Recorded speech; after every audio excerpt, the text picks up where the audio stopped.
Role play का starting I style. Imagine करिए, आपको इमेजिन करना है साथ।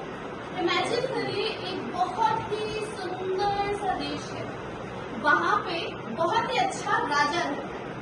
वो राजा इतना अच्छा है कि वो जो भी वहाँ पे अच्छे टैलेंटेड लोग होते हैं उनको बहुत सारा रिवॉर्ड देता है। अब कहानी शुरू होती है कि हमारा एक बहुत ही गरीब बट टैलेंटेड गायक यानी सिंगर, एक बहुत ही टैलेंटेड सिंगर आता है, सोचता है कि ये राजा तो बहुत अच्छा है, अगर इसको मैं गाना सुनाऊंगा तो ये जरूर मुझे कोई रिवॉर्ड देगा, मेरी गरीबी मिटाएगा। और वो इसी उम्मीद में राजा के दरबार में आता है। पर जहाँ का राजा बहुत अच्छा है, वहाँ के दरबारी भी अच्छे हैं, पर वहाँ के जो सिपाही है वो थोड़े से करप्ट है। तो हमारा पूरा रोल प्ले इसी के ऊपर बेस्ड है। मुझे लगता है कि आपको ये बहुत पसंद आने वाला है। मुझे राजा से मिलना है। क्या काम है? मुझे राजा को अपनी लिखी कविता को सुनाना है। अंदर जाने दूंगा और आपको जो इनाम मिलेगा उसका आधा हिस्सा हमें देंगे। अरे ठीक है, दे दूंगी। कहाँ जा रहे हो? अरे मुझे राजा के पास जाना है। क्या काम है? मुझे उनको एक कविता सुनानी है। ठीक है, लेकिन मुझे 1/4 आपको मुझे हिस्सा देना होगा। ठीक है, दे दूंगी। अरे रुको, कहाँ जा रहे हो? मुझे राजा के पास जाना है। क्या करने जाना है? मुझे उनको अपनी लिखी कविता सुनानी है। तो राजा मुझे उपहार देंगे। हाँ, तो फिर जो भी तुम्हें इनाम मिलेगा उसमें से 1/4 हिस्सा मेरा। मैं अभी तुम्हें जाना है। अरे सबको देना पड़ेगा। हाँ, जाऊँ कि नहीं जाऊँ? दोगे या नहीं? ठीक है, दे दूंगा। रुको, मुझे राजा से कुछ क्या लगे। महाराज, आपके दरबार में कवि अपनी कविता सुनाने आया है। अरे कलाकार तो हमारे दरबार में सदा से सम्मान रहा है, तुरंत तत्काल प्रभाव से भेजिए उन्हें। अरे अब तो मैंने सबको महाराज ने आपको बुलाया है। और मैं क्या करूँ? मुझे तो अपनी सारा उपहार ही सबको देना पड़ेगा। कोई नहीं सोचते हैं। प्रणाम महाराज। खुश रहिए। महाराज, मैंने एक कविता लिखी है और मैं अपनी कविता आपको सुनाना चाहती हूँ। क्या मेरी आज्ञा है?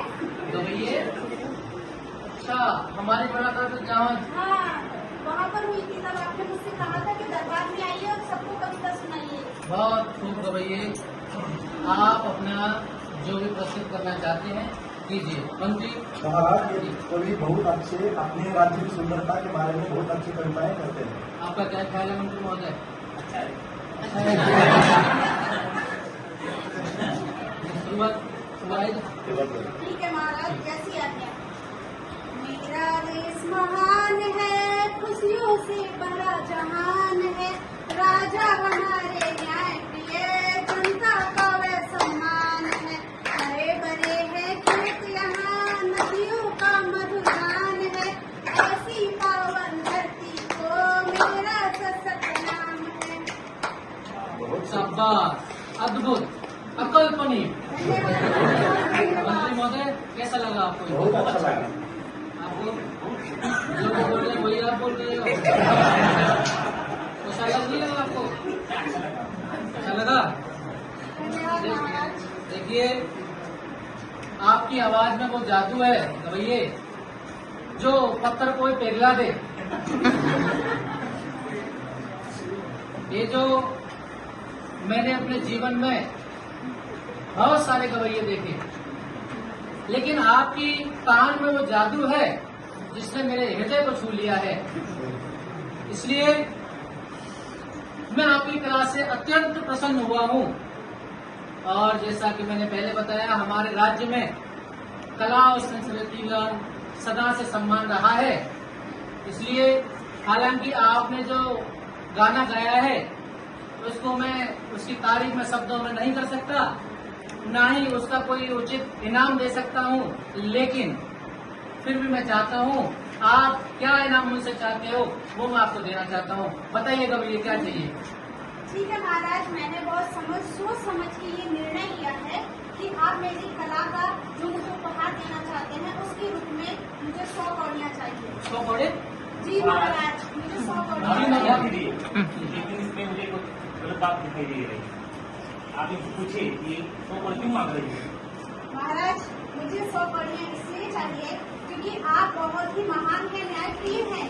लेकिन जो आपकी दरबारी है वो बहुत ही भ्रष्ट है। असंभव, हो नहीं सकता है। महाराज, जब मैं अंदर आ रही थी तो आपका पहला दरबारी उसने मुझसे मेरी कला का जो उपहार आपसे मिलने वाला था उसका एक आधा हिस्सा मांगा है। आधा? हाँ, मैं तो आगे आई, दूसरा दरबारी उसने मुझसे मेरा कला का 1/4 हिस्सा मांगा है। तीसरा दरबारी उसने भी मेरी कला का मुझसे 1/4 हिस्सा मांगा है। अब आप ही बताइए महाराज, मैं कैसे अपनी कला को ऐसे ही जाने दूं? मंत्री किशन,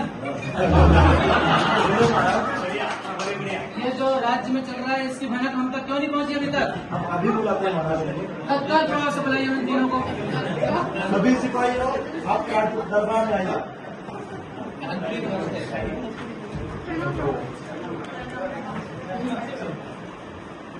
मुझे 100 कौड़ियाँ इसलिए चाहिए, लेकिन आप सबको मेरी मदद करनी होगी। 100 कौड़े अगर मुझे मिलेंगे तो क्या होगा? अब यहाँ पे हमारा क्वेश्चन आपसे है कि ये कौन सा चैप्टर है जो हम डिस्क्राइब करना चाह रहे हैं, हम क्या पढ़ाना चाह रहे हैं? फ्रैक्शन। Yes. शाबाश। क्लास 6 का हमारा 4th चैप्टर है, महाराष्ट्र बोर्ड की मैथ्स की बुक का चैप्टर है ऑपरेशंस ऑफ फ्रैक्शन। तो हम अपने इस रोल प्ले के द्वारा आप लोगों को फ्रैक्शंस पढ़ाने की, समझाने की, आप सबको आता है, हम अपने बच्चों को इस तरह से रोल प्ले के माध्यम से इंटरेक्टिव वे में फ्रैक्शंस को बहुत अच्छे से समझा सकते हैं, जिसकी वजह से उन लोगों की मेमोरी में ये बहुत अच्छे से फिट हो जाएगा। हो सकता है आगे जाके वो भी इस तरह से कभी कोई टीचर बन जाए तो बहुत अच्छे से पढ़ा सकते हैं अपने बच्चों को। इसके साथ हम अपने ड्रामा को कंटिन्यू करते हैं। अब देखते हैं आगे दरबार में क्या हुआ। मंत्री किशन, बोलो महाराज। आइए। आप में से जिसने आधा इनाम मांगा है गवैये से, आगे आए। सर, ये महाराज आधा हिस्सा मांगा है मेरी कला का, मेरे उपहार का। राज, या जो मैं सुन रहा हूँ सत्य है?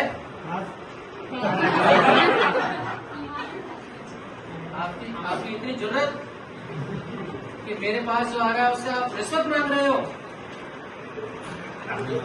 बताइए कितने कोड़े बनने चाहिए इनको? 50 कोड़े दीजिए। 50 कोड़े। इसका प्रबंध किया जाए।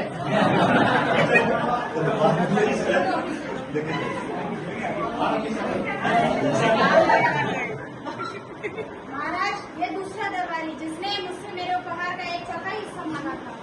बताइए, आप ही बताओ आपके कितने कोड़े हो गए? मैंने नहीं मांगा। महाराज, ये झूठ कह रहे हैं, मेरे पास प्रमाण है, बाकी सारे लोगों ने सबने सुना था। बताइए। देखिए दरबारी, एक आप रिश्वत मांग रहे हो, ऊपर से झूठ बोल रहे हो, असत्य बोल रहे हो, और झूठ कभी छिपता नहीं है, वो निकलकर सामने आता है। देखिए हमारी जनता बोल रही है आपने रिश्वत मांगी है। हो सकता है 2-4 आपको इनमें से आपने परेशान किया होगा। इनको 25 करोड़ तो इनकी तरफ से, 25 मेरी तरफ से लगा देगा।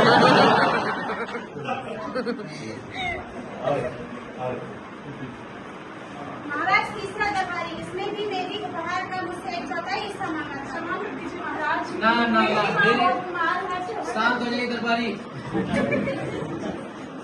मैंने अपने राज्य में ऐसे व्यक्ति नहीं देखे, ऐसे दरबारी आज तक नहीं देखे जो मेरे से मिलने के लिए मांग रहे हैं रिश्वत। आप दरबारी मुझे बताओ कितने कोड़े बचे हैं? 25। एलन सर आप मुझे बताएंगे?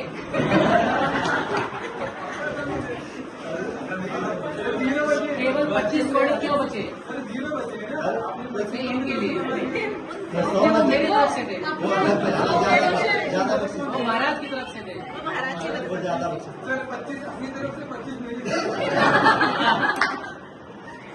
देखिए, आपको सभा की मर्यादा रखनी है। राजा कुछ भी बोल सकता है, लेकिन प्रजा का धर्म राजा की बात का अच्छे से पालन करे, तो आपको उतना ही बताना जितना मैं पूछ रहा